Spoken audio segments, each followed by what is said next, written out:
একটি ত্রিভুজের একটি কোণ দ্বিতীয় কোণের 3 গুণ এবং তৃতীয় কোণ যদি দ্বিতীয় কোণের চেয়ে 30 ডিগ্রি বেশি হয় তবে প্রথম কোণটি কত। প্রিয় শিক্ষার্থী দেখেন আমরা এখানে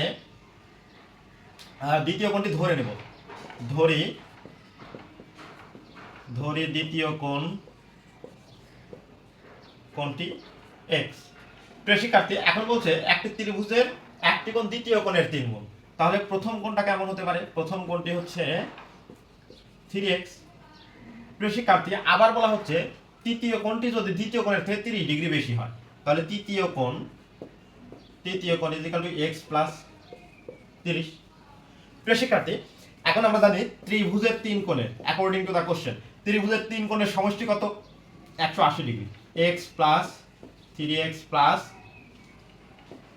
x প্লাস 30 ডিগ্রি সমান হচ্ছে 180। তাহলে 5x ইকুয়াল টু কত হচ্ছে প্রিয় শিক্ষার্থী?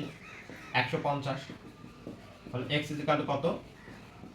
30 ডিগ্রি। প্রিয় শিক্ষার্থী বলা হচ্ছে প্রথম কোণটি কত, তাহলে এখানে মান বসালেই হবে 3 গুণন 30 ইকুয়াল 3 30 90 ডিগ্রি। প্রথম কোণটি 90 ডিগ্রি। প্রিয় শিক্ষার্থী আজকে পর্যন্তই, পরবর্তীতে আরো কোনো অঙ্ক নিয়ে উপস্থাপন